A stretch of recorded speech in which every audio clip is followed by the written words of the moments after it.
Welcome to the Mighty Scales model channel on the YouTube network. I am Chad, and today we are going to start a long 2-year process. Today we are going to start the build your own X-Wing kit from Deagostini Model Space USA. Now I like the X-Wing. Like beer. I like beer. I don't know if you do. Okay. Do you like beer, Senator, or not? What do you like to drink? Next one.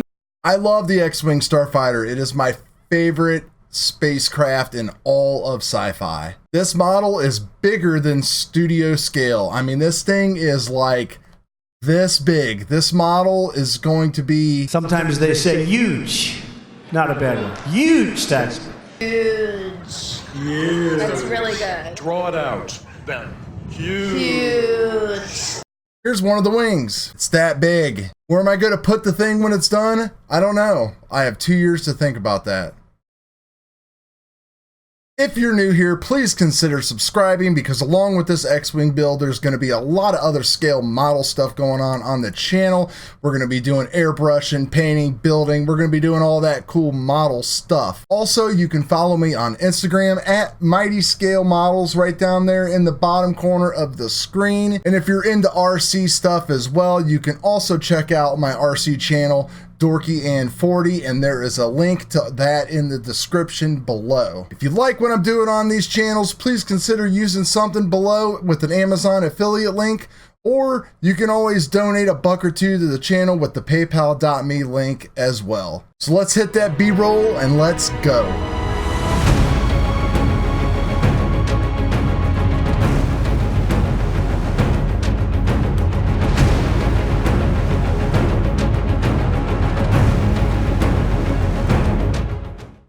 So every month of our subscription, we are going to get 4 magazines and 4 packs of parts to go ahead and assemble our X-Wing. Each magazine just kind of has some fluff inside that will kind of talk about the Star Wars universe and stuff like that. Pretty cool if you're a geek like myself and all that kind of stuff. But then at the end, it's got some assembly instructions here, so that way we can figure out what we're going to do. So with the first issue here and with this pack of parts right here, we are going to assemble the cockpit, and we are going to assemble a laser cannon, and we are going to start on R2-D2 himself. So a lot of people have already done videos on these first couple issues, so I'm just going to slap this stuff together and I'll show you what it looks like when we are done. Pro tip: there was a few things that I ran into that you might want to take a look at in this video and do before you start putting your model together. I am going to show them here at the beginning. They are modifications to R2-D2 and to the fiber optic wire as far as light blocking them, so we get no light leaks that come through when we put all the parts together from the light shining through the plastic. So keep an eye out for those. So before you build R2-D2, I would definitely recommend that you do some light blocking. There's going to be light coming through from that LED. Plastic's pretty thin. What you're going to want to use is some kind of black paint or something. I use this fabric paint called Tulip Slick. This is very popular that we use here in the model community whenever we're lighting models and such. And you're just going to want to brush it on. You kind of dab it in real thick. It takes a little bit of time to dry. 1 coat usually. R2's dome is a little tricky, so you really got to be careful. If you end up getting some paint on some stuff, just go ahead and take a cotton swab and wipe that off, and then possibly wait until he is completely dry. Do a light test, and then you can always come back with a razor blade and scrape off some of that extra paint. Real quick, we have our fiber optic wire here, which I have airbrushes and paint and all that kind of stuff. You might not. But what I decided to do with my fiber optic wire was just to go ahead and paint the wire. And you can see I have light coming out of the end, but we have no light coming anywhere else out of the fiber. So take a look at this before you put it in your model. Test both ends, everything like that. Make sure everything is lighting up and we're getting good light transfer and such. And then you should be good to go.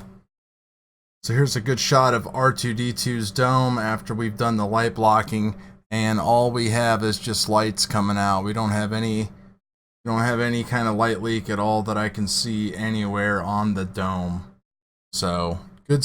So at the end of issue 1, we are left with a couple piles of parts, 1 canopy, and it's time to get on to issue number 2. In issue number 2, we've got a ton of parts. We've got the bottom to our canopy, a bunch of laser pieces, some parts of R2-D2. So let's go ahead and let's get all this stuff together.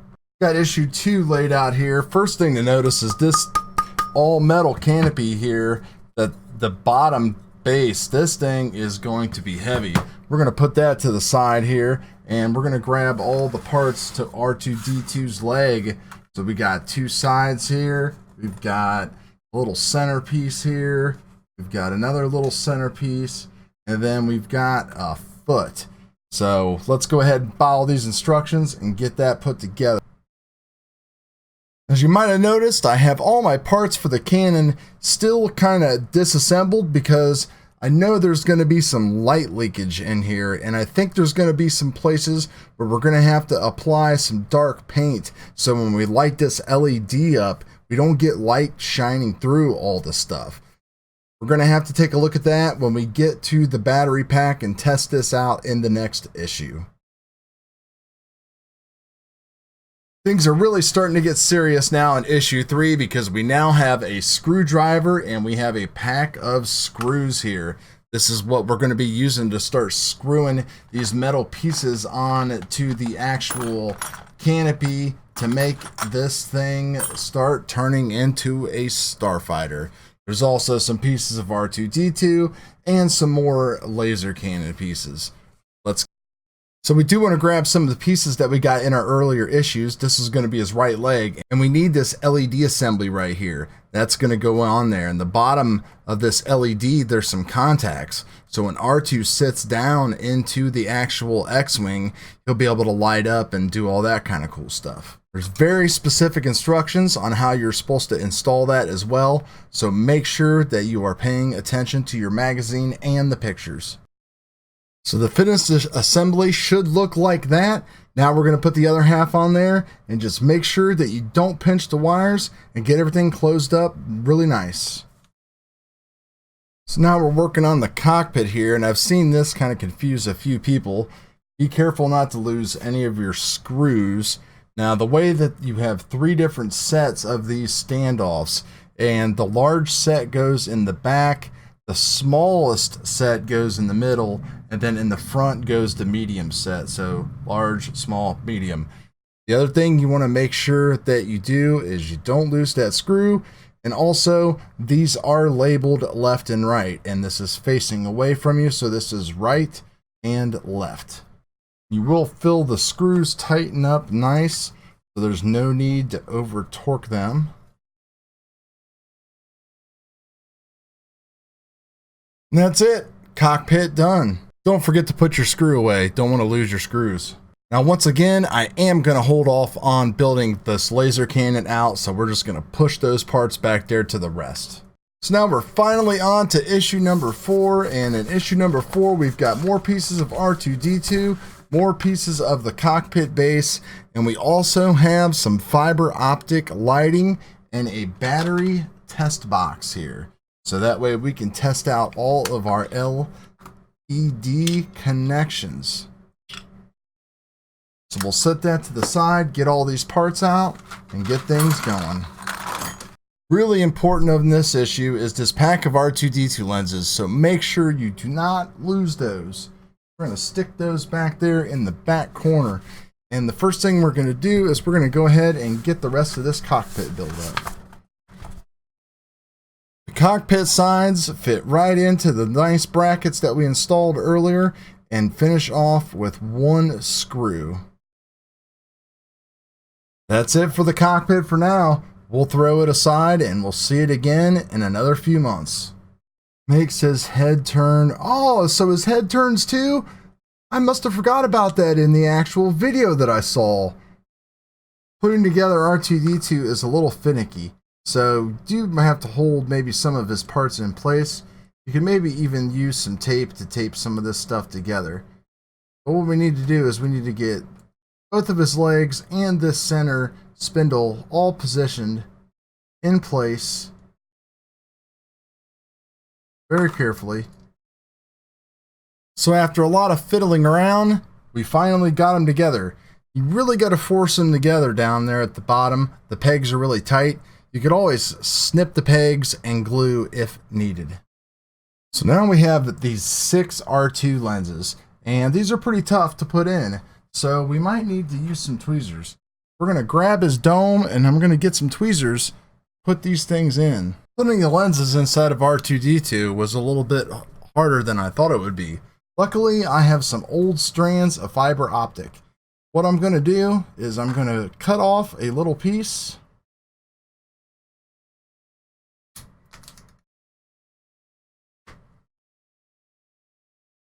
I'm going to hold one end of the fiber optic with my tweezers. And then we're going to take a lighter, and what we're going to do is we're going to bloom the end of it so it'll stay in place. And you don't want it in the flame. You just want it to kind of do something like that right there. I lost you. I hear you, but I don't see you. Yeah, canopy glue. This stuff right here.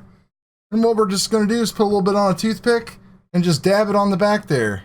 Just like that inside there. And since I can't find a toothpick, this metal rod's going to have to do. I'm going to take some of my TAMIYA clear red paint. And we are going to carefully dab it on the front of the lens. And there we go. A red lens. Now that we've got that all done, we are going to go ahead and just line R2-D2's head and get him put on properly. That seems pretty good to me. We're going to get our battery pack out and we're going to need a couple batteries to test this with. 2 batteries inside there. And we should plug him in here and get lights. We should get lights. So as you can see around the joints, there is some light leakage coming from R2-D2. So we will have to take him apart and we'll have to light block him somehow. So definitely keep that in mind if you want to take care of that before you put him all the way together. So guys, that's going to about wrap it up. I ended up getting the laser cannon done with some modifications we'll go over later in a few videos. Ended up using some of my own fiber optic wire. The wire that comes with it's just a little bit too flimsy and not very cooperative. And this will allow me to go ahead and paint this and everything and weather it up. Then I can just snip it off at the end and everything will be beautiful. But other than that, a few little setbacks here and there and some things not kind of going the way with R2. He needs a lot of work, a lot of light blocking and stuff like that. But got that taken care of. And we'll revisit him later down the road when we clean him up, get rid of his seams, paint it and everything like that. Because I do want to make this a completely finished product and not just what is coming from Deagostini. So thanks a lot, guys. We will talk to you later.